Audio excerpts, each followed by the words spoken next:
This week on the other side, Israel, Palestine, and that march across the Harbour Bridge. I'm joined by Libertarian Party New South Wales MP John Ruddick, who joined the marchers and has copped enormous criticism this week for doing so. Dr. David Adler, the past president of the Australian Jewish Association, and University of Queensland law professor and commentator James Allan will also join us for a special episode on the Gaza war, how it's affecting Australia, what should be done to stop the suffering, and how it will end and what happens after. And we'll cover the latest news that Israel's Prime Minister has confirmed plans for a full occupation of Gaza. All that and more this week, because it's time you got the other side of the story.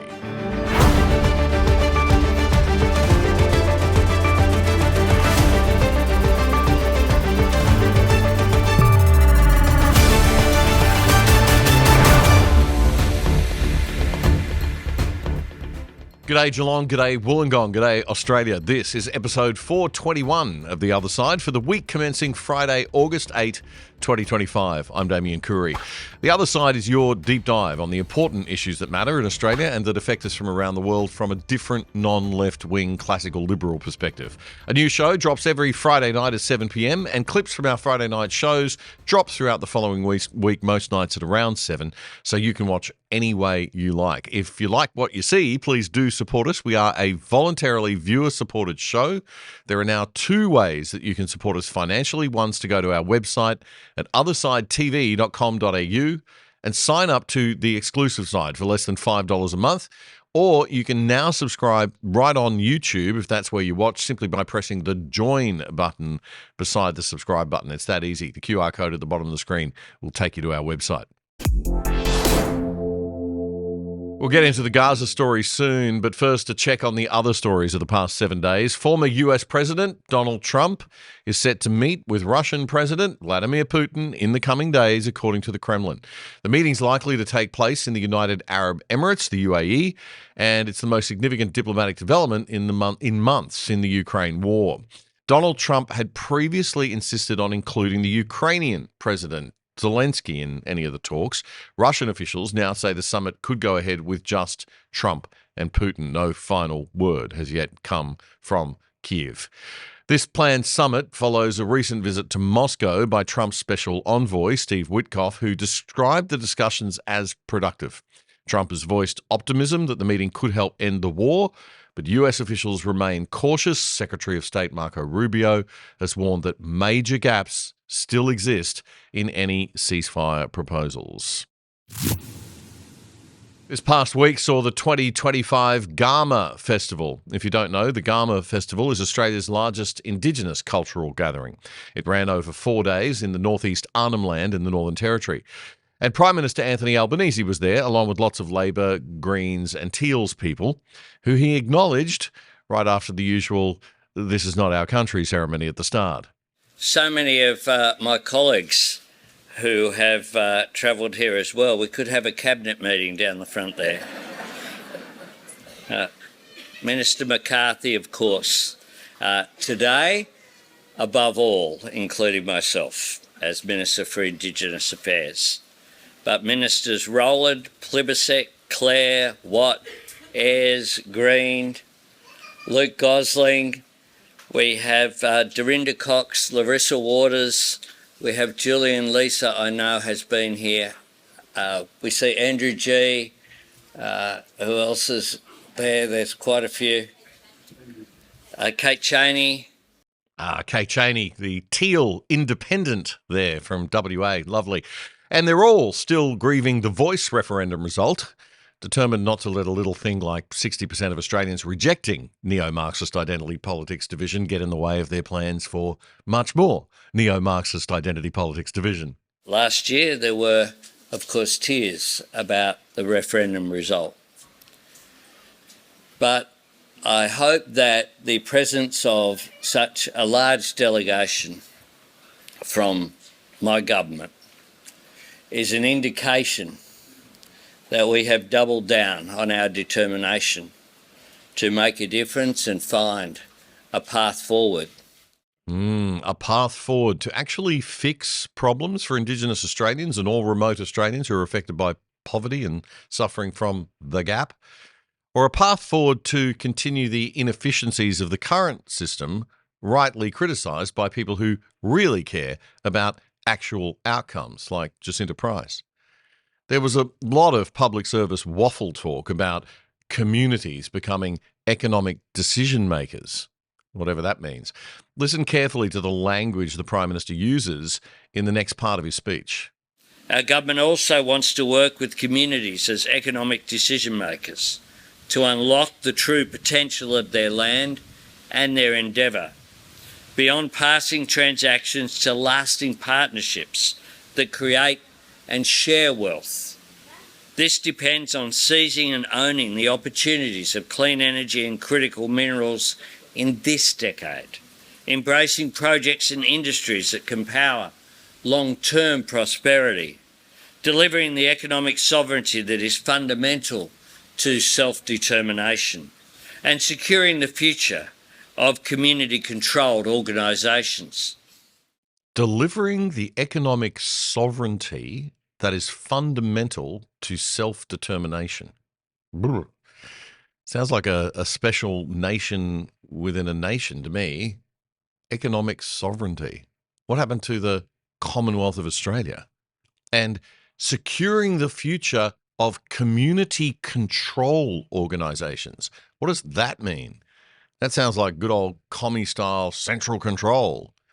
Little indigenous socialism, little Soviets all over the place. And now we have in our new economy, divided along identity politics lines, wait for it, First Nations renewable energy funding. I repeat, First Nations renewable energy funding. Today, we're opening up $70 million in funding to help get First Nations clean energy projects up and running. This is about renewable energy generating good jobs in regional and remote Australia. Okay, so this is a government program to get solar power into remote communities and reduce reliance on diesel generators. That's fine. But can we just do it without all the commie branding and fanfare? It's just government funding to get power to remote communities. By the way, it was all already announced back in December. There is nothing new here, no new spending, no new money being announced. Albo also used this cultural occasion to re-announce $75 million of your tax money to strengthen native title organisations. Why? To help them negotiate better deals, access expertise, and fast-track project approvals. Wow. It's a pity we don't help small business fast-track project approvals and create jobs across all of Australia. But there's no tax dollars or virtue signalling brownie points in that, now is there? All of this government economic engineering using taxpayers' money is part of what they call an economic empowerment initiative in partnership with Indigenous organisations like the First Nations Economic Empowerment Alliance and the Coalition of Peaks. The goal is to deliver infrastructure, good, and training, good, to build local capacity in renewable energy industries in remote communities. It all sounds great, but is it being monitored carefully for outcomes? Will every dollar be maximised in developing skills and building the right infrastructure? Whenever we take private business out of the mix, private businesses that are responsible to paying customers without whom they'd go broke, whenever government steps in and runs things instead, you get perverse incentives. You get waste and sometimes shock, even corruption. So there needs to be careful monitoring of the spending and the outcomes.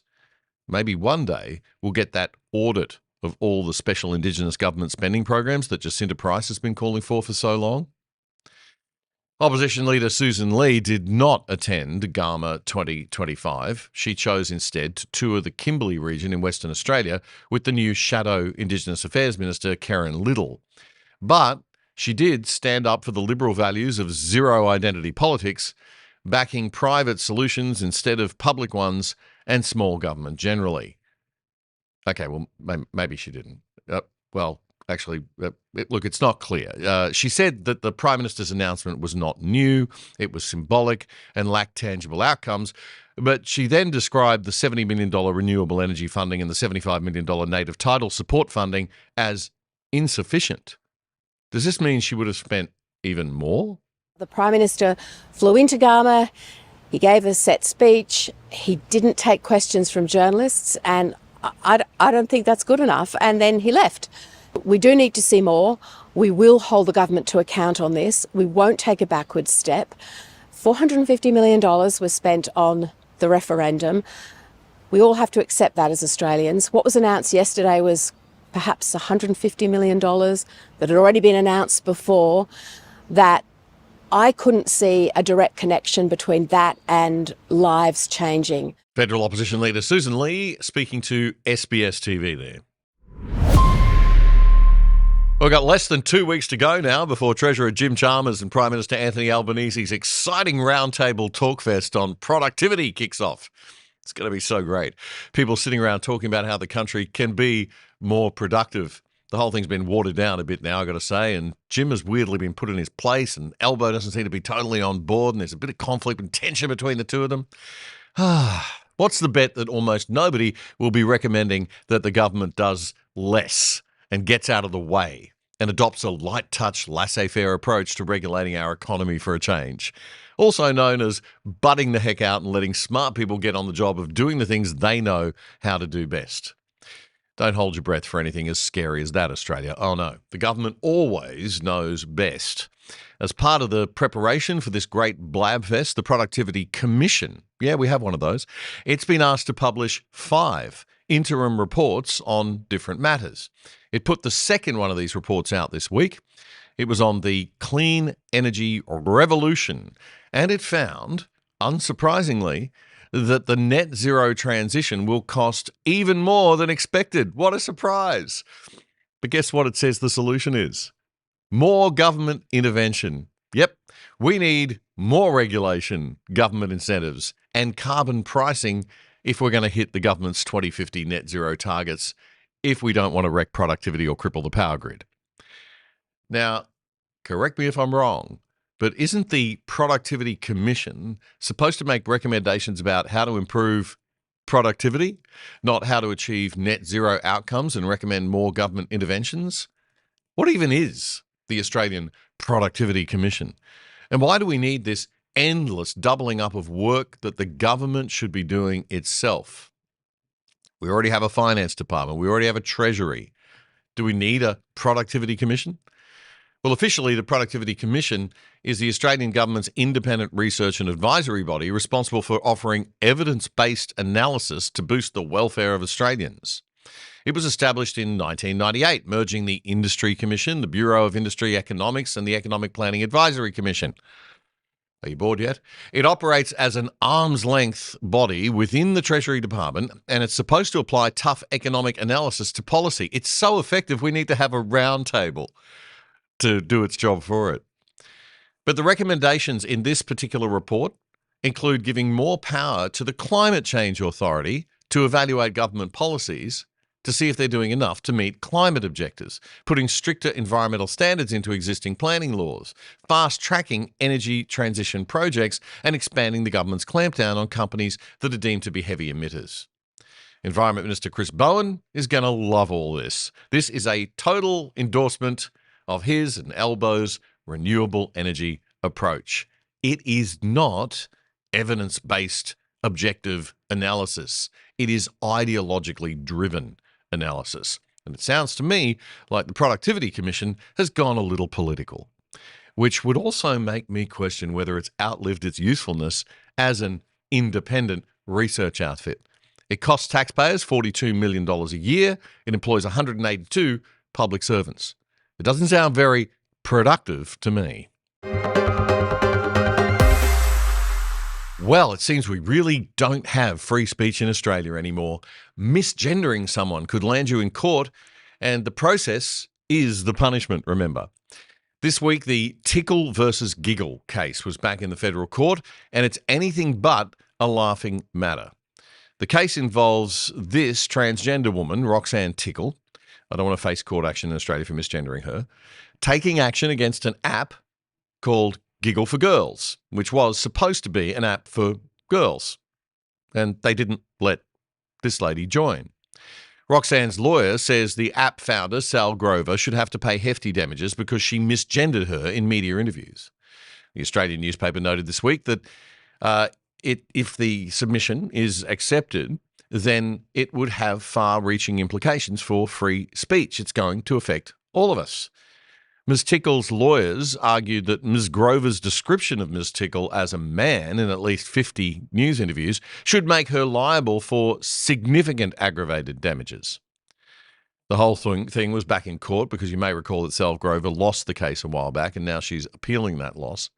Justice Robert Bromwich found that Giggle had already indirectly discriminated against Roxanne by not letting her join the app, awarding her $10,000 in damages in the original finding. It's not just the Giggle founder Sal Grover who's appealing. Ms. Tickle is also appealing parts of the decision too. She says the finding of indirect discrimination just isn't tough enough, and she wants a finding of direct discrimination, and she wants 4 times the damages, or $40,000. She originally asked for $200,000. Now, look, my big concern about this case is the free speech aspect for all of us. Now, listen to this. The Australian reports that in court on Tuesday, the lawyer for Ms. Tickle, Brianna Goding, said the $10,000 damages were insufficient because the beliefs Ms. Grover held privately were also being made publicly and expressed in those 50 media interviews or so. So the argument they're making here is that you don't have a right to hear someone, I don't have a right to interview them and report on them, and you don't have a right to even be someone who expresses views that don't align with dominant transgender theory, or whatever other theories and ideas that future legal cases might want to use this as a precedent for. That, my friends, is incredibly serious stuff for our nation and for the principle of free speech.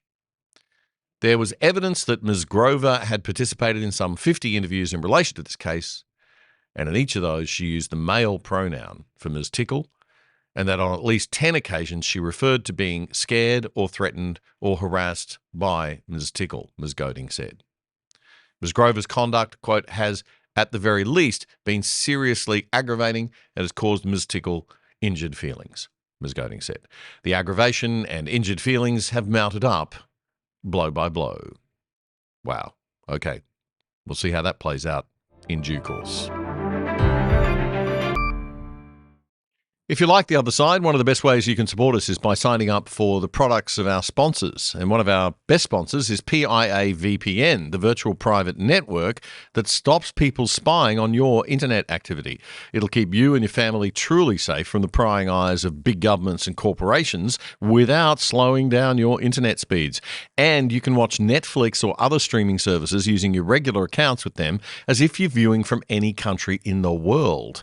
You can sign up for less than $3 a month and get a whopping 83% off the normal price. Just go to piavpn.com/otherside to sign up and you'll get the discount.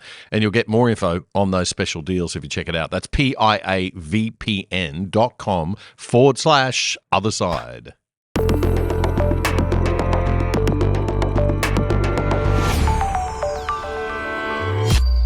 Well, we do try to focus mainly on Australian news in this show because there are many other channels focusing on international news. But when international news comes to our doorstep, it needs to be discussed. And it landed right on our doorstep and firmly inside the house this week as the Palestinian Action Group in Sydney organised a march across the Harbour Bridge attended by almost 100,000 people. So many people, in fact, that the ABC reported police were very concerned about crowd safety. Police said that they feared the worst given the amount of people that were crossing the bridge, around 90,000 people. And at the points of when they were going to return, having crossed to the northern end and then returning back into the CBD, police said that at some points it became perilous. They were concerned of a crowd crush as people tried to return. But the protest was peaceful, as Josh Lees from the Palestine Action Group told the ABC on Monday. What we saw was an immense and perfectly safe and wonderful day without a single arrest, without a single even scuffle or anything. So this was an incredible day, which everyone who took part should be so proud that they were there on that day to send this message to the world. Well, I'm joined on the show this week by three regulars on the other side. The president of the Australian Jewish Association, Dr. David Adler, past president, I should say now. He's online from Sydney. In the studio, we have commentator and constitutional law expert, Professor James Allan from the University of Queensland Law School. And someone who's copped a little bit of flack this week for supporting the march, including from within his own party, the Libertarian's Upper House MP in the New South Wales State Parliament and one of the minor centre-right party's most senior members, John Ruddick. Gentlemen, it's great to have you all back on the show. John, I'll start with you since you've had the slightly more controversial week, I guess. Why did you decide to attend the rally, and do you feel proud to have been there, as Josh Lees from the organising group says you should? Well, look, I have I marched with a group of Palestinian Christians and a group of Australian Jewish people who were concerned about that Netanyahu, the radical Zionists, have gone too far. So yes, I was proud to go. Now, when shortly after October the 7th, and Dr. Adler is well aware of this, nobody spoke out in the New South Wales Parliament more than I did in favour of Israel. Now, what has happened since then is it's gone way too far. The whole world can see this. All around the Western world, all around the world, support for a retaliation in the early days was very high. It's collapsed, okay? And so overnight, a very senior representative of the European Union said, look, it looks very, very, very much like a genocide. So I know that's a sensitive term, but this is what is emerging as the consensus. So yes, I was proud to take a stand against genocide. David Adler, I imagine the sight of those people crossing the bridge was a shock to the Australian Jewish community. How did it make you feel seeing the large numbers of people who turned out, including, as John said, I suppose, members of the Jewish community? Well, there's a few things I want to say in response to John, and I'm sure he'll respond to some of these. I was a strong supporter of John Ruddick. He's been a guest at AJA events. He was a guest at the synagogue, which I attend, and I arranged that. And he's right that in the days after October 7 and prior, if you look at his track record, he's been a supporter of the Jewish community in Israel. I am bitterly disappointed with John Ruddick. He has been spreading false information, damaging libels. The New South Wales Libertarian social media has also been spreading false information and damaging libels. All right, David, I want to stick to the issues mainly. I'll let John respond to that because that is a fairly strong personal attack. But just before I do let John respond, could you just tell us how the Jewish community responding, as far as you know, to the march? Let's forget about John for a minute. What was the feeling of the march? The march is outrageous. Firstly, everyone knows it's not going to have an effect on the ground in the Middle East. And everyone knew it would be used for propaganda purposes by Hamas and by the supporters of terrorism. And that's exactly what's happened. It's been on Al Jazeera. It's been on Quds News, which is a mouthpiece for Hamas. A couple of weeks ago, the US envoy for the Middle East, Stephen Witkoff, said they were very, very close to a ceasefire deal. When increasing articulation of support for a potential Palestinian state and anti-Israel rhetoric started to ramp up, they pulled out of the negotiations. They pulled out of the ceasefire. So this sort of action makes things worse. Locally, it inflames anti-Semitism further because Israel and Jewish identity are intermingled. And if you start libeling the world's only Jewish state falsely, then it has an impact. It has an impact locally. And I've personally suffered the impact since October 7 with a series of threats that I've lost count. All right. John, I'll let you respond to the comments David made there about you personally and your decision. Do you want to just quickly respond to that, and then we'll move back to the issues?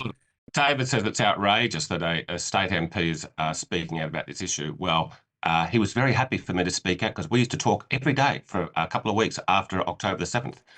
So he just doesn't like the message. Now, the facts on the ground have changed. Now, I'd like to have a short quote from Amos Goldberg, Professor of Holocaust History at Hebrew University in Jerusalem. This is what the professor said. Yes, it is a genocide. It is so difficult and painful to admit it, but we can no longer avoid this conclusion. Jewish history will henceforth be stained. Lee Mordecai, an Israeli historian at Hebrew University, said the enormous amount of evidence I've seen has been enough for me to believe that Israel is committing a genocide. So I believe I'm more pro-Israel than David Adler, okay? Because these actions, and it's not the Israeli actions, they've never had a more radical Zionist government than they do right now. And Mr. Netanyahu, there was an enormous amount of goodwill in the world after October the 7th towards Israel. Now, they've gone way too far, and the whole world can see that. In Australia, the polling is now down to 14% of Australians support this action. And overnight, what have we seen? Mr. Netanyahu's announced, oh, we're going to fully occupy all of Gaza. And then he said, well, what's going to happen after that? He says, oh, we're going to let Arab states manage it after that. Yeah. I don't believe that. What Arab state's going to go into Gaza? He could only be talking about Egypt. I don't think Egypt's wanting to go back into Gaza. I think they're going to want to stay with it. So they're going to fully occupy it.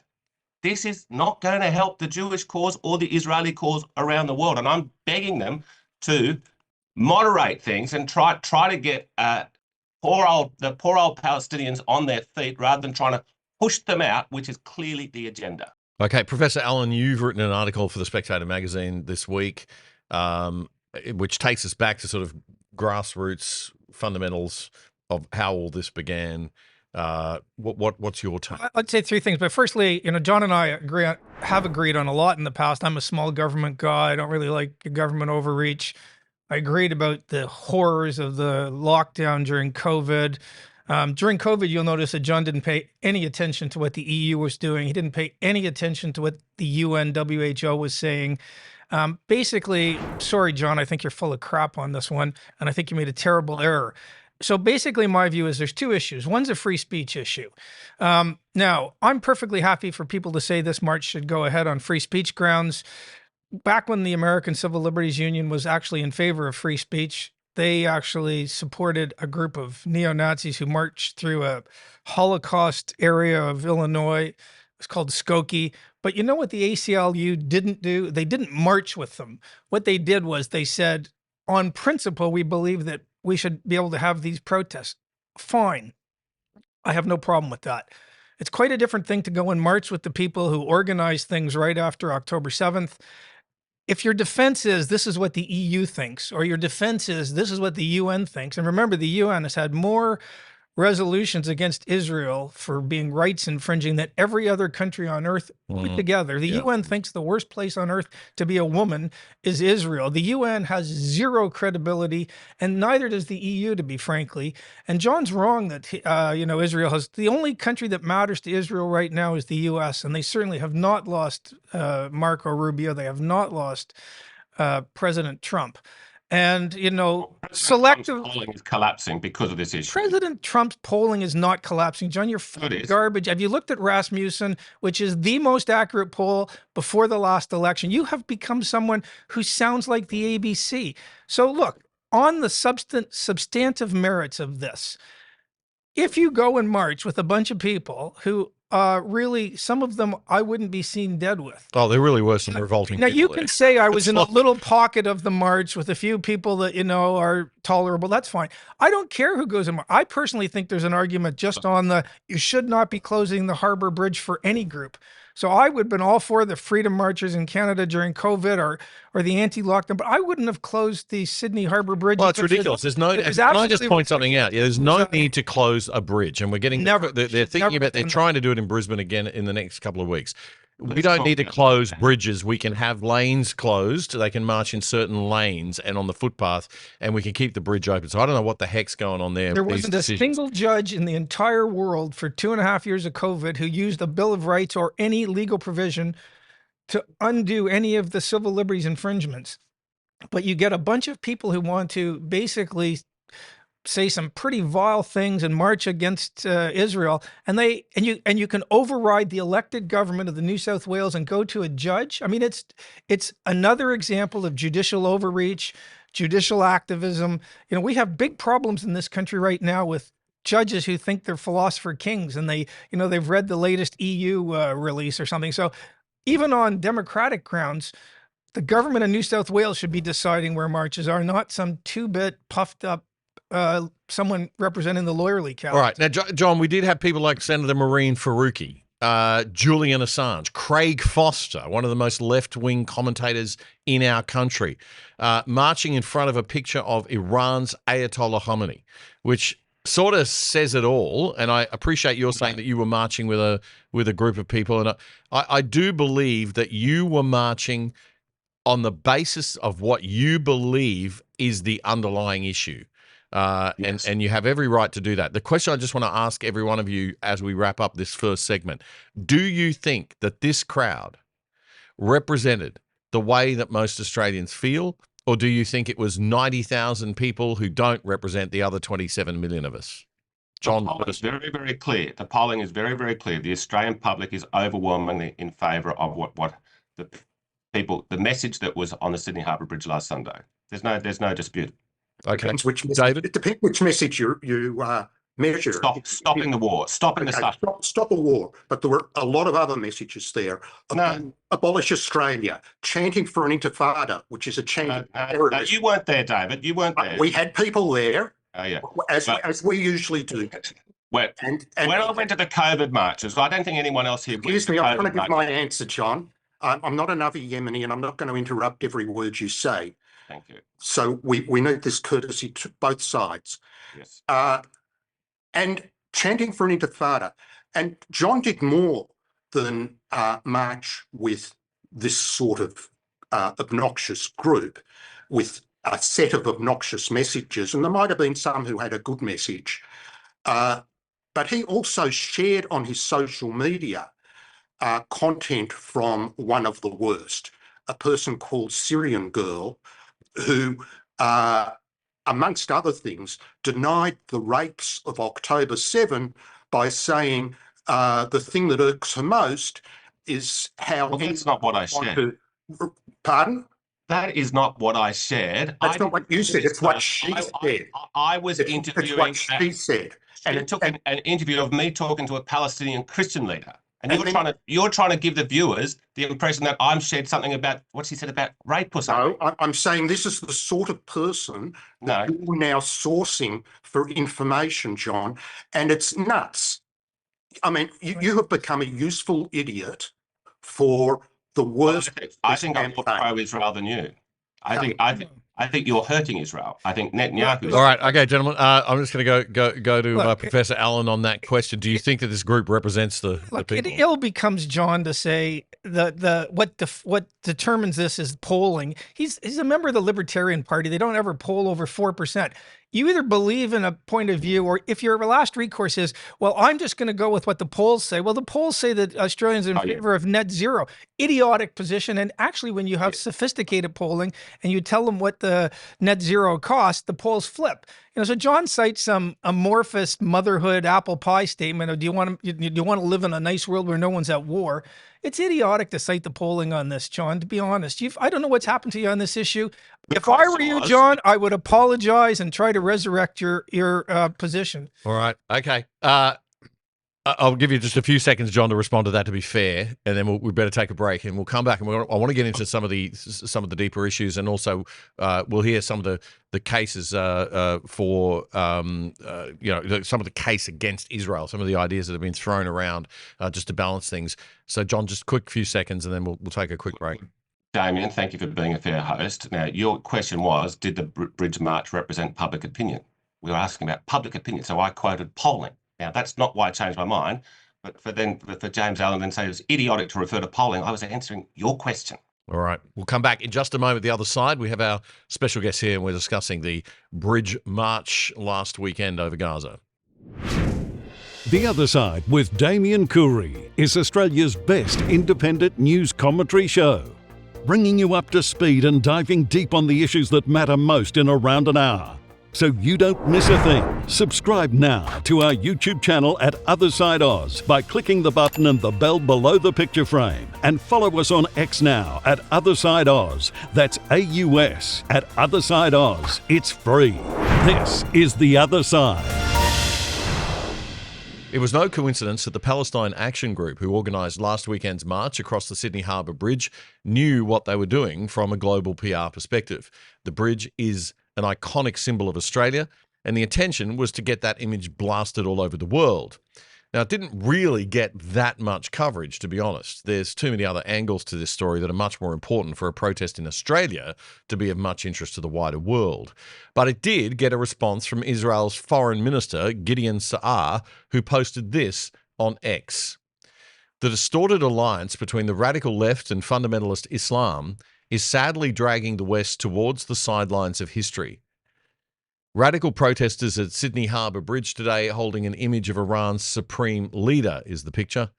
The most dangerous leader of fundamentalist Islam, the world's largest exporter of terror, and a mass executioner. Australians, wake up. Prime Minister Anthony Albanese said this week that Australians are concerned about how Israel is prosecuting this war. Yesterday's march was peaceful and was an opportunity for people to express their concern about what is happening in Gaza and the images that we've seen. It's not surprising that so many Australians have been affected in order to want to show their concern. I'm joined on the show this week by three Other Side regular guests: the past president of the Australian Jewish Association, Dr. David Adler, Professor James Allan from the University of Queensland Law School, and the Libertarian Party's Upper House MP in the New South Wales State Parliament, John Ruddick. John, you attended the rally. Israel's foreign minister says it's time you woke up to the distorted alliance between the radical left and fundamentalist Islam. Is that what we saw on display last weekend on the bridge? Look, I'm fairly sure I'm the only person on this panel who attended all of the COVID protests. And what would happen, this is exactly the same thing. We'd go to the COVID protest, which was a very good cause. I think everyone on this panel agrees it was a good cause, but I went to all of them. I'd go there, I'd meet very normal people, good people, okay, a large amount of people. It's a public protest. You don't know who's going to turn up. Then I'd come home and look at the media, and they'd get one crazy little sign, and they'd say, well, that represents the whole protest, because the media doesn't like the message. I didn't see any Ayatollah Khomeini things. There was obviously one, okay? Could have even been a false flag. I saw a lot of very normal people, okay? A lot of Arabic Australians who were talking in English. They looked like tradies and shopkeepers, very normal people. They just weren't, that half of them have probably got relatives who've been killed, okay? Then a lot of them were white Australians or other non-Arabic Australians, very normal people. They're not anti-Semites. A lot of them are not that sophisticated. They see all the gruesome images on social media and they feel like they have to say something about it. So this is all this attack on the protest is unfair because they don't want to focus on the message. David, your response to that? There were mixed things happening on the protest, and you often get what people call the sheep. In other words, those that are going along for whatever reason. And there was undoubtedly significant elements, and maybe John was insulated from it, when you see terrorist flags, numerous terrorist flags, the sort that were carried by ISIS, Hamas flag, when you see chanting for an intifada, which is actually chanting for terrorism, for murderous terrorism, suicide bombers, car rammings, those sort of things. That's not peaceful. And everyone knew that it would be fully exploited by the jihadists and Hamas, etc. There's a cartoon of a Hamas operative showing a picture of the Sydney Harbour Bridge to an Israeli hostage, skinny and starved, and saying, how good is this? I mean, this is what they want. And this is what has happened in Sydney, despite some people thinking that maybe what we're doing is marching for some good cause.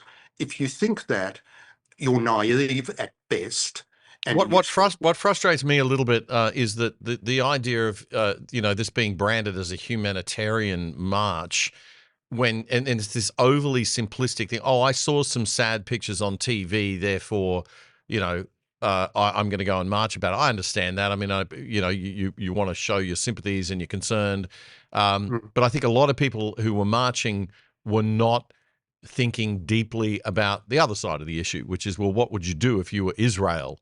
And what would you do to protect the children in Israel, the children of Israel, in this war? That these things are complicated, that wars are complicated. It's this simplistic emotional reaction. It's a little bit childish, and it does annoy me somewhat. I mean, is that something that you would? You wrote about what? Yeah, look, I agree with the first point John made. I mean, if you go to marches and there are always going to be peripheral people. You can't be held responsible for peripheral people coming, but you do want to know who is the group who's organizing this. And I don't, maybe I'm wrong, but I think it's the same group that organized the Opera House March. I would not have attended that. And so do you think I think that's a problem. Yeah. Do you think then that a lot of people went along marching, a lot of those people who were there, or a lot of people who support look, you can't get into any causal thing. I mean, I work in the universities. Our universities are so left-wing. There's almost no conservatives left working. The data on this from the U.S. is overwhelming. I mean, you just had to go and look at The Voice. There were only 4 law professors in the entire country who publicly were against The Voice. 61%. We have turned our universities into indoctrination factories, and they're not indoctrinating people to be conservative or small government libertarians. It's wall-to-wall left-wing indoctrination. Now, some students overcome it. They have, parents at home are explaining things, or they just become cynical. But it's certainly a problem, the whole education system. And, conservative free zones, when they talk about diversity at universities, that slogany left-wing DEI, which President Trump has basically eliminated or trying to eliminate. Well, it's never diversity of outlook. The donations in the U.S. is public information. Yeah, it's diversity of outcome, not diversity of outlook. There are basically no. So it's not surprising that young people think one way. That's the only point of view they ever hear. It's like quoting the ABC for a point of view. I mean, have they ever? When was the last time they hired a conservative on the ABC? All right, let's stay on topic. I can't think okay, one. I hear you. All right, that's why we exist. All right, just to sort of balance things out here, because John is in the minority, I guess. Piers Morgan is somebody who started out being very supportive of Israel in this war and has strongly backed Israel's right to defend itself after October the 7th. But he now feels that the way that Israel is prosecuting the war is indefensible, and has expressed this view on his Uncensored show, which I think has covered the whole thing quite well with a variety of guests over the weeks, from all points of view. Piers went on another podcast himself this week, the popular Trigonometry podcast, and he summarized his position pretty clearly. So I just want to play this clip from Trigonometry, Piers Morgan on Trigonometry, and then we'll come back to the panel for your thoughts. Let's play that one. When October the 7th happened, you were a defender of Israel's rights to defend itself and the war in Gaza. And your position has changed the longer the war has been conducted. Why is that? Because I think what's going on now in Gaza is utterly unconscionable. I think it has nothing to do with the original war aims that they stated, which were to get the hostages back and to eliminate Hamas. Neither of those things have happened. Neither of those things are looking likely to happen. What is happening? Gaza is being completely destroyed. I mean, 70% has already been destroyed. The population has been crammed into various small areas now. And even as they queue for food on a daily basis, they're getting shot dead.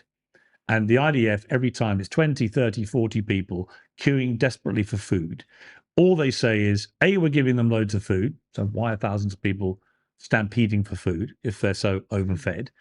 And secondly, they say, well, we just fired warning shots. We had a couple of people threaten us.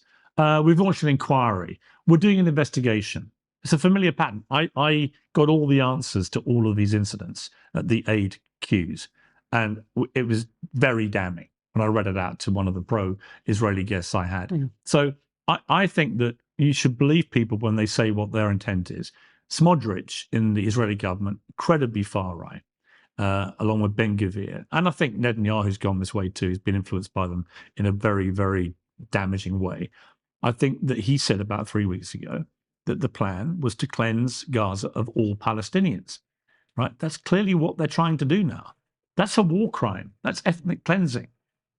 All right, David Adler from the Australian Jewish Association, would you like to respond to those comments from Piers Morgan, first of all? Because I think it does summarise pretty well the general view of people who are starting to lose, their support or confidence in the way Israel's prosecuting the war. Look, I think Piers Morgan is a very articulate, intelligent commentator. He's not a military expert. And it's worthwhile speaking to military experts, and I've sat down with a number of them, both Israeli and non-Israeli. I've spent a lot of time with Colonel Richard Kemp, who's the former British commander in Afghanistan and Iraq, and therefore knows warfare in the Middle East. He will tell you that this is the most complex urban warfare that the world has seen. When, at the beginning, Hamas boasted that it had 500 miles of underground tunnels, I thought they were exaggerating.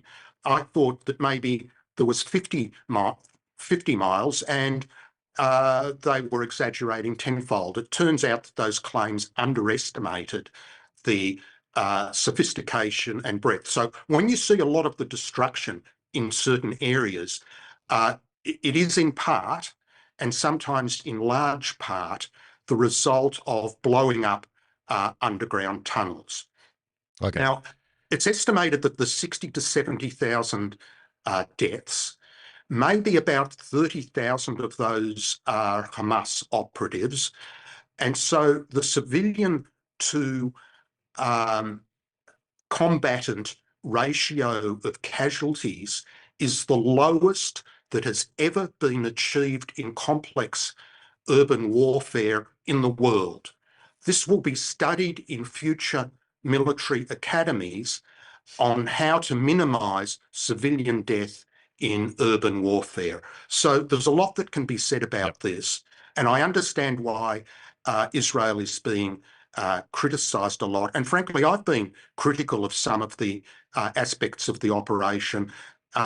Sure, and we're seeing protests in Tel Aviv as this week, and there's a lot of Israel's a robust democracy, yeah. And that's why John can find and Netanyahu in particular is sort of almost in the category of Trump for Israel, where because of his personality and strength over the years, he's attracted within the deep state, and yes, Israel does have its own deep state and elite, many enemies. So you can find people that will go well out of their way to criticise whatever the policy is of his government. Yeah, we've got to just wrap up, David, this segment, but thank you.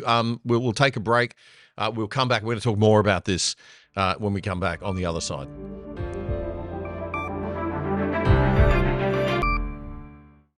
Did you know that with a virtual private network or VPN on your computer, tablet, or phone, you can log into your favorite streaming services like Netflix from home with an internet address from anywhere in the world and watch all the shows that they offer in other countries, including stuff in different languages?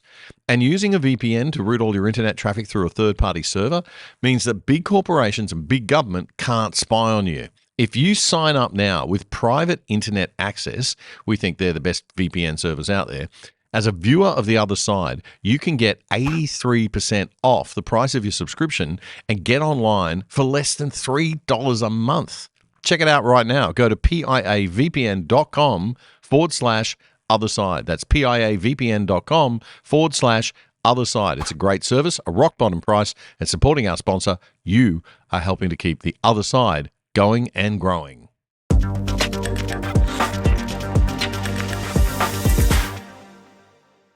One of the big criticisms of Israel in the Gaza war has been the fact that no foreign journalists have been allowed into the area to cover the war and see what's going on lately, leaving the public blind to what's actually happening. Whether they're allowed or not, in many cases it'd be too dangerous to go in. This has left the world at the mercy of mass propaganda campaigns from both sides, and the propaganda war is one that Israel definitely has not been winning lately. Despite the ban, though, the UK's main commercial news outfit, ITV News, joined an aid drop this week and took some aerial pictures from the plane, the first the world has seen in months. Cities like broken skeletons laid waste by war. graveyards of life and lives. The streets, homes and coffee houses of old, now cast to the ground. The soul of this place, along with the souls who lived here, brought to ruin in the rubble and dust. The UN says there have been more than 1,000 killings near humanitarian convoys and at aid distribution points since late May. Reuters news agency reports the UN as saying that this is, quote, mostly due to Israeli gunfire near aid sites. Other sources put the death toll at around 500, but say thousands have been injured. The UK's ITV News reported from an airdrop site last week. This is the new normality for the Mohra family and others. Both O'Day and Mohammed have acute malnutrition on top of a neurological disorder. They need specialist milk and medicine. Without it, their lives are fading away. This child, Uday, is 4 years old and he weighs just over 4 kilos. Mohammed is 3 and he's 5 kilograms. While the supplies are dispatched with military precision, their descent is the last gentle thing about this process. Any sense of order comes crashing down the moment the pallets land in the hellhole that is Gaza. The strongest get stuck in and try to toss items to women relatives who are standing on the periphery of the melee. Only people with knives get food here, said this woman. As the items left to be retrieved become fewer, the competition becomes more intense. That report from the UK's ITV News. The World Food Programme, meanwhile, says 95% of the food on its trucks is being looted before it gets to its final destinations. It says the only solution is to flood the region with food until people are no longer so hungry that they'll raid the trucks. The Gaza Humanitarian Foundation, which is an organisation backed by Israel and the US, will expand its operations despite widespread criticism and hundreds of deaths being reported at the food distribution site. Médecins Sans Frontières, Doctors Without Borders, has called for that particular organisation to be shut down. Joining me now, the past president of the Australian Jewish Association, Dr. David Adler, Professor James Allan from the University of Queensland Law School, and the Libertarian Party's Upper House MP in the New South Wales State Parliament, John Ruddick. John, I'll go to you first of all on this. What are your thoughts? Obviously, those images are incredibly disturbing and very impactful. My concern is that people don't make the connection between those images and the cause being actually Hamas as much as it is Israel, right? All four of us are fully on board in agreement with that. Hamas are genocidal maniacs, okay? Now, how did we get to this position where Hamas is in control of Gaza, or what's left of Gaza? 3/4 of the homes have been knocked down. David's giving us the impression it's a surgical strike. But what happened was, in 2005, the Israelis did sort of withdrew from Gaza, and they had an election in 2006. And what happened in that election? Hamas got about 44%, and Fatah, far more moderate, still baddies, but more moderate. They got 1% less, and there was about another 6 parties that got 2 or 3%. Some of them were Christians, and some of them were very moderate. So Hamas gets in control, but very, very narrowly are they in control. And then Mr. Netanyahu at that time said, you know what we've got to do? We've got to pump up Hamas. We've got to get them as much money as possible. It's all over the internet. Every media outlet in the world, credible media, including the Times of Israel, says that Netanyahu has had a long-term policy, pump Hamas. Now, why did he want to pump Hamas? Because he knew they were psychopaths, he knew they were crazies, and he thought, well, if they run it, I never have to worry about a two-state solution, because I can say, well, I want a two-state solution, but I can't do it with these psychos, and he's right. Now, what he should have been doing, if he wants to, have a two-state solution, bring peace to this situation once and for all, he should have been pumping up Fatah and the moderates. That's what he should have been doing. Now that strategy is now backfired on him badly. David Adler, do you want to respond to that? If you want to look at who's been pumping up Hamas over the last 20 years, it has been primarily, number one, Qatar, Number two, the United Nations through UNRWA and other agencies. Number three, the EU and Western countries, including Australia. Much of the foreign aid that's gone in there has gone to Hamas through various avenues. So to put the entire blame on Netanyahu is just crazy. It's propaganda. And another source of pumping up Hamas is one of the first things they did was they got control of the smuggling. They imposed their own 20% tariff, if you like, and the tunnels that existed from Egypt into Gaza, where a lot of the smuggling occurred, Hamas gained control of that huge source of income. So the first thing you've got to say when you consider this is not the simplistic propaganda throwaway line that John's quoting. You start with, as always in the Middle East, it's complicated. And the terrorists there, Hamas, Palestinian Jihad, and some of the other smaller and highly popular terrorist organisations, they gained control very quickly. They did it by force. A lot of the Fatah supporters were killed. And I would, another issue is whether Fatah is really more moderate or just more sophisticated. They run the pay for slay campaign after all. But so there was a lot of support across the board, a lot of financial support coming from various avenues, primarily the international community. And yes, Netanyahu allowed the Qatari money in for what he saw at the time would be strategic reasons. I think it's highly regretted now. That point is correct. But let's be clear, there were a lot of people providing financial pump into Hamas, international community number one on the list. There was also a sense of goodwill, right? The international community was hoping that they were going to build Singapore by the sea and that we'd have, peaceful existence, and this obsession with getting rid of Israel would end and we'd have a nice two-state solution. James Allan. Some of the American administrations are not innocent here, particularly the Obama and Biden administration put hundreds of millions of dollars through various channels that ended up into Hamas hands. And it got used to build tunnels and prepare for war. James Allan. Well, as I wrote this week, I sort of see it in a bigger picture sense. I'm agreeing with I agree with Douglas Murray.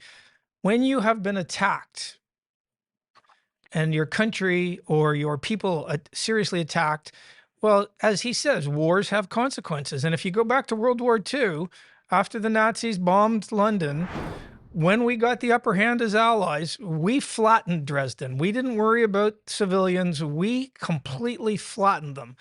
And we dropped a nuclear bomb on Japan.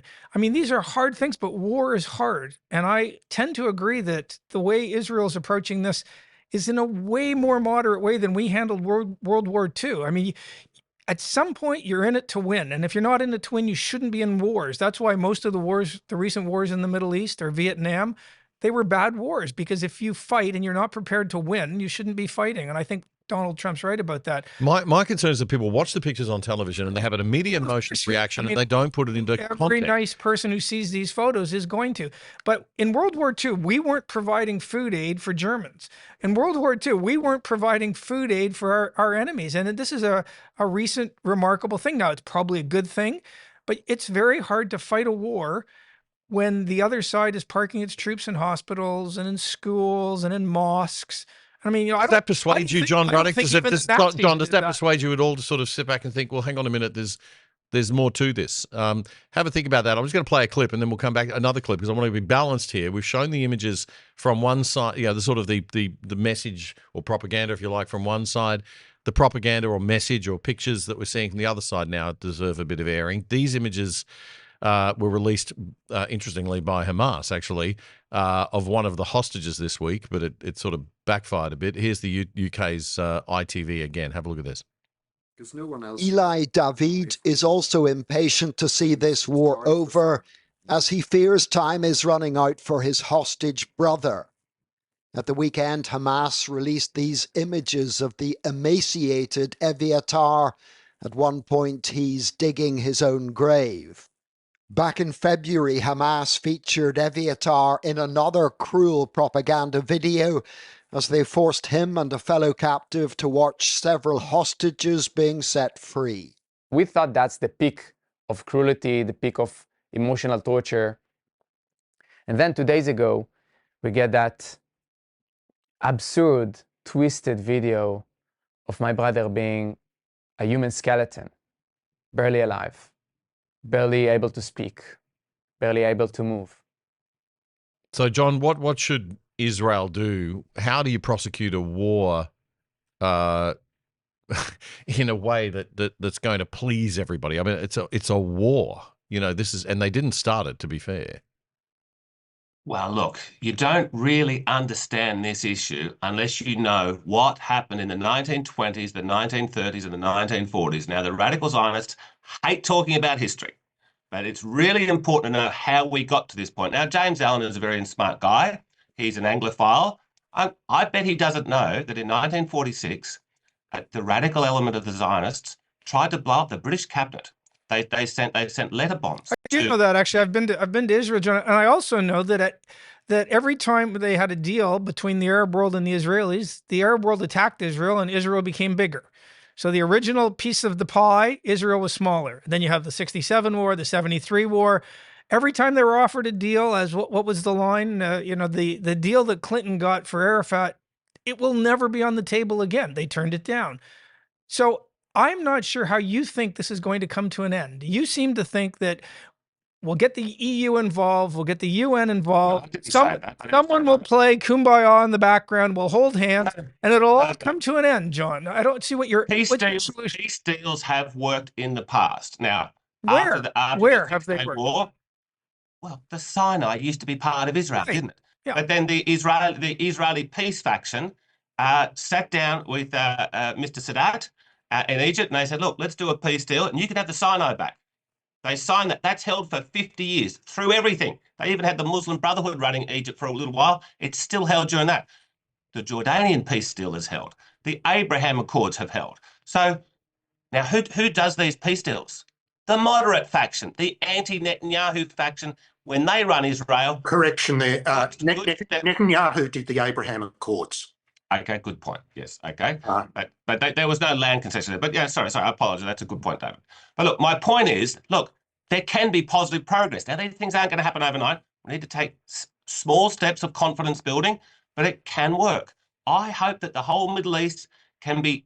Look, Israel's now the superpower of the Middle East. They've got all the nukes, okay, which they don't want to admit, but we've known since the 1980s, and they've all their neighbours are either now allies or in rubble.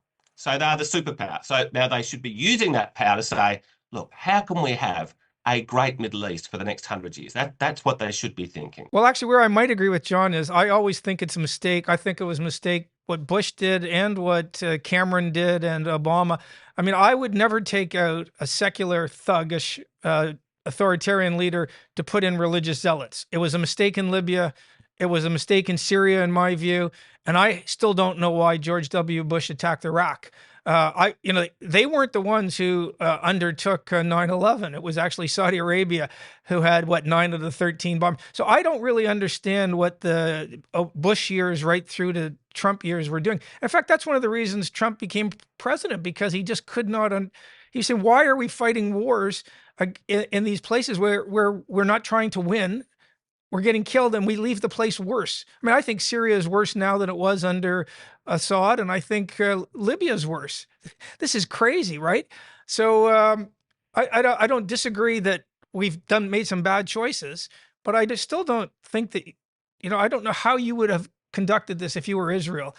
They kept sending missiles. The other side doesn't want peace. I mean, they haven't surrendered. They've still got the hostages. I mean, you seem to be living in this world where there's someone to negotiate with. They're not negotiating with Egypt. Let me make two comments here, and I know I've been critical of John. I really wish he will take an opportunity to go to Israel, because a lot of people make the very big mistake of trying to see the Middle East through a Western lens, and America has failed every time it does it.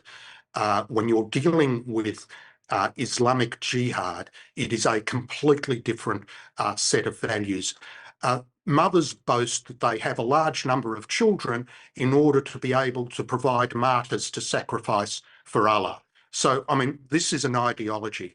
The second thing I want to make very, very clear, and John has said publicly a couple of times that the Jewish community is seeking a definition of anti-Semitism that would say criticism of Israel is anti-Semitism. That is false, and I'm not so concerned about, John's criticisms as is false information. The IHRA definition of anti-Semitism is a 2-page document. The first explanatory paragraph says, manifestations might include targeting of the state of Israel conceived as a Jewish collectivity. However, and this is critical, however, criticism of Israel similar to that levelled against any other country cannot be regarded as anti-Semitic. Good. Well, it's good to hear you say that, David. I think it's very important because I don't think it plays itself in Israel that every time someone criticises Israel, we get the, it's anti-Semitism. But it's a condition. It's like Islamophobia, it's not good. Look, where all four of us would agree, I think, is I am strongly against any hate speech laws or any laws that try to make illegal criticism of any religion. That is ridiculous. Whole country, and it has long-term really bad consequences. No, and we're heading in that direction. It's really bloody. We are seeing it a bit in Britain. There are people pushing for it here. So if you criticize Islam or any other religion, that cannot be a crime. No, it cannot. Now, when I say cannot, I don't mean that it won't, because we've got some idiots in the political class. So I mean, it is right now. We're seeing anything you want about the trans thing. Israel. We had absolutely anything you want. The Giggle versus Tickle case this week again in the courts. Any of you guys transitioning? No. On that point, we're going to transition. Yeah. We need to transition. We're going to have a quick break and then we'll come back. And I want to look forward now because Israel's Prime Minister has confirmed plans for a full occupation of Gaza. I want to talk about where that's going. The Other Side with Damien Coorey is Australia's best independent news commentary show, bringing you up to speed and diving deep on the issues that matter most in around an hour. So you don't miss a thing. Subscribe now to our YouTube channel at Other Side Oz by clicking the button and the bell below the picture frame. And follow us on X now at Other Side Oz. That's AUS at Other Side Oz. It's free. This is The Other Side. Israel's Prime Minister Benjamin Netanyahu has confirmed plans for a full takeover of Gaza, telling Fox News that Israel, quote, intends to take control of all of Gaza, to remove Hamas and install a civilian government. Hamas has condemned the plan, accusing Netanyahu of sacrificing hostages for political gain. A dark message there. The UN and UK have warned of catastrophic consequences, with the UN calling the takeover deeply alarming and likely unlawful under international law. The Israeli military already controls 3/4 of Gaza. Reports say the offensive will begin in Gaza City, with over 1 million people being relocated south. A second phase is expected weeks later, alongside an increase in humanitarian aid. Benjamin Netanyahu was asked in the Fox News interview if Israel would take control of all of Gaza, and he replied, quote, "We intend to, in order to ensure our security, remove Hamas there, enable the population to be free of Hamas, and to pass it to civilian governance that is not Hamas and is not anyone advocating the destruction of Israel." That sounds pretty reasonable to me, James Allan. Is that not consistent with international law as you know it? Or? I mean, I'm not a big fan of international law. I've written against it. Once you understand how international law works, the domestic law of any democratic country is better. You've got treaty-based law, and then you've got this sort of common law type international law, which is basically you can only make that if you're committed to the enterprise. And so I have always been somewhat skeptical. It's thoroughly undemocratic international law. It's fine if you're making a treaty. Americans take treaties seriously. You have to get passed by 2/3 of Congress or the Senate. In any Anglosphere country that has its tradition from Westminster, treaties are made under the prerogative power. Anthony Albanese can sign up to a treaty tomorrow because he wakes up and feels like it. And so, the democratic credentials of international law are pretty suspect. Again, Okay, so then in that case, law is apparently stopping the Brits from stopping illegal boats from coming in, because the British government says, "Oh, we can't do it because of international law." So I don't treat that as a knockout argument, international law. What I would say is, at the end of World War II, do not forget that the Allies had troops in Germany for over 50 years. It takes a long time to, denazify a country. And so no one seemed to have a problem with, they went in, they ran the country for quite a while, and then they left troops. And I'm not talking about the Soviets in Eastern Germany. Okay, so it's a fairly normal process. I don't know how else you deal with a country after a war. Yeah, well, unfortunately, leaving too quickly, as we've seen so often in the recent wars, is not a good idea either. Into those ones. Yeah, well, that's true. John, just quickly, your thoughts on the comments by Prime Minister Netanyahu. I saw the interview on Fox this morning. Okay, now Benjamin Netanyahu is lying. He's not lying about wanting to occupy the whole of Gaza. That's definitely what the plan has been from the beginning, since October the 7th. He's been licking his lips that he can go and occupy the whole thing. Now, then he says he's going to say, once they've occupied it, once they've removed Hamas, hope he does that, he's then going to invite an Arab nations to come in and help govern it. He's lying. That's never going to happen. Firstly, no Arab countries will be interested. And second, because the only one that would be Egypt, and they will not want to have anything to do with it. And so he's going to permanently occupy it. He's going to keep sort of a slow strangulation going on of the poor old Gazans, and he's just going to hope that he'll give it 10, 20 years. He just wants them to go away. They can just go away, so the whole thing can be Israeli territory. But it looks like there's a plan to create a buffer zone. You can't blame him for wanting to create a buffer zone, and then probably have somebody run. Nobody wants to run Palestine, right? Let's be honest about it. The Arabs, Gaza. Sorry, not the West Bank. David Adler is in a position to speak out against this, David, because if he does this, and if you speak out against it, it will have some impact. This is going to damage the reputation of Israel for decades to come, David. This is a critical moment. It's a massive mistake to try and ethnically cleanse all those Gazans. So where's your evidence, other than you don't believe him? Where's your evidence for ethnic cleansing? 125 years of history. Okay, so it's your reading of history. Okay, that's good. That's what so it's your reading of history, John. Good. David, there's a pattern of 125 years. David, you want to respond to that? Yeah. Well, it's very peculiar that Israel would withdraw completely from Gaza in 2005 if it wanted to keep it. I got to tell you that they tried to offload Gaza to Egypt numerous times. Yeah, and Egypt didn't want it. Egypt didn't want it. They knew the type of challenges they'd be facing. Yeah, taken hold there. But I have some skin in the game here. I have cousins who had an association with Gaza. Firstly, I have a young woman cousin who was murdered on October 7 at the Nova site, engaged to be married. This particular family were probably left of centre amongst the peacenik group. They had a business in Gaza before 2005. It was industrial sewing, manufacturing. And they used to tell me stories of going into Gaza to enjoy the food, the cafes, the restaurants. They would even take the family cars into Gaza to get serviced because the Arab mechanics would charge less than the Israeli mechanics. So there wasn't best mates, but under Israel control prior to 2005, there was actually a working civil relationship. Israel had built a greenhouse-based agricultural industry, profitable exports, cut flowers, vegetables, those sort of things. Immediately after Hamas took control, they destroyed all the greenhouse industry. Hamas started digging up the irrigation pipes to form rocket casing, as well as residents being dragged out. Businesses were dragged out, including my cousin's business, relocated to a kibbutz in Israel that I've visited. The libertarian view, as John has said many times, is to have, trade and civil relationships and this sort of thing. Well, prior to 2005, it was actually being built up.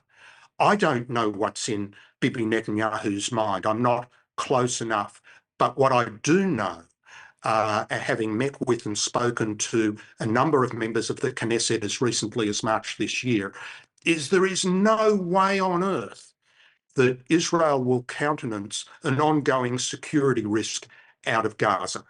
No, and it's understandable that they shouldn't. I mean, how could they possibly allow? Yeah. This has a couple of ifs. If number one, Israel does proceed and take administrative control over Gaza, I would hope that the sort of pre-2005 model of actually having slowly, it would have to be slowly, viable businesses, working relationships, etc., without Hamas control might be an objective that could be contemplated, that could be slowly introduced. But David, a two-state solution, I mean, it's pretty obvious that a two-state solution, I can't understand people are talking about a two-state solution. No one wants it. Terms at the moment covering it. Gaza, maybe still the West Bank, but Gaza, how could you possibly I can tell you that there have been recent votes in the Knesset. On one occasion, the support for a two-state solution was 9 out of the... There are 120 seats in the Knesset. But this is the position of Australia. This is the Australian position, is a two-state solution, correct? It's crazy. It's the UK position. It's Canada's position. It's France's position. I mean... By the way, these are all left of centre leaders in the Anglosphere, right? Right. Australia, Canada... Yes, I know, John, but you look at those countries, you got UN general resolutions. You wouldn't agree with 90% of UN general resolutions. So let's be honest. It's a crap argument to point to that. Well, you were saying it's only France, Canada, and the it's 3/4 of the countries in the world. Well, it's all of the Islamic countries. It's all of the left-wing countries. And it's the sort of Southern Bloc countries. Well, the point is, John, is it pragmatic? I mean, how can it possibly be? How could you hand power back to a Palestinian Authority in Gaza now? Well, that's not going to happen now. The 3/4 of the homes have been destroyed. Okay, so yeah, it's not going to happen. I actually believe in a three-state solution. The West Bank should not be the same country as Gaza. The West Bank is closer to being able to be a functioning society.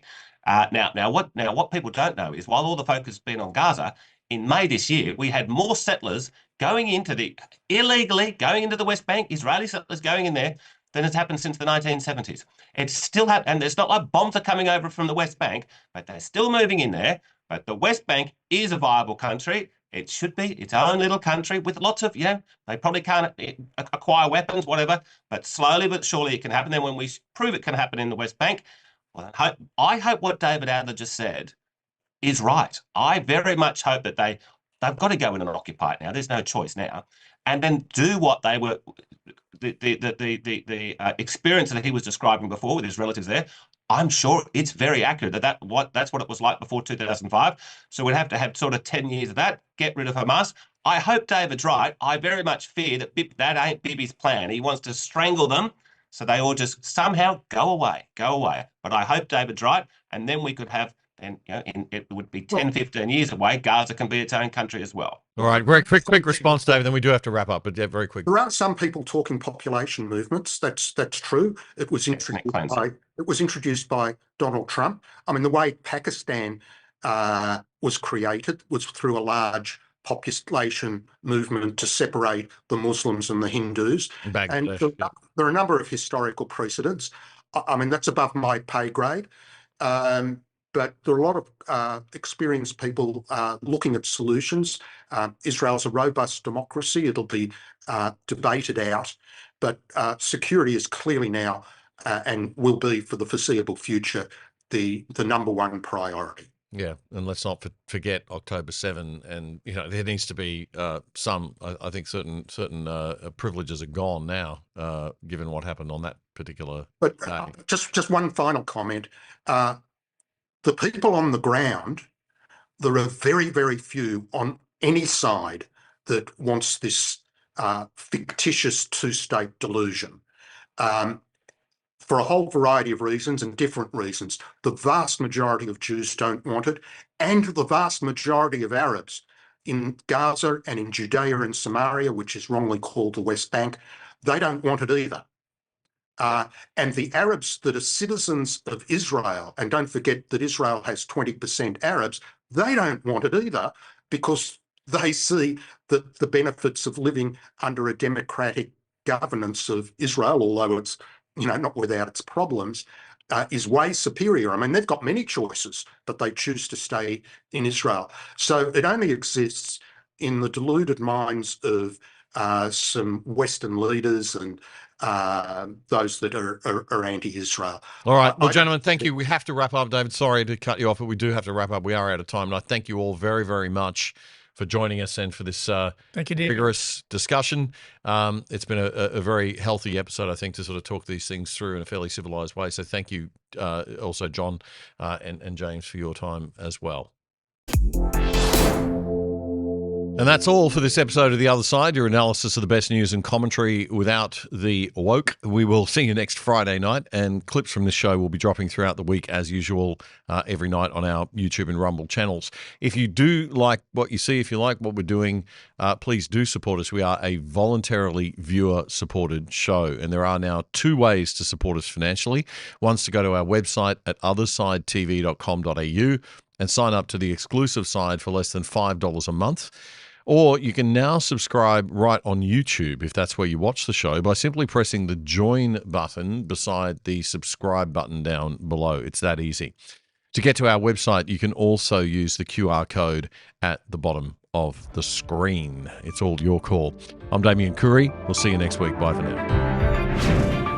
The Other Side with Damien Curry is Australia's best independent news commentary show, bringing you up to speed on the issues that matter most. Simply subscribe for free on YouTube by hitting the subscribe button and bell, so you'll be notified whenever we post anything. And to really stay in touch, check out our independent website at othersidetv.com.au. You can sign up for free there too, or join the exclusive side and help support our show for less than $5 a month.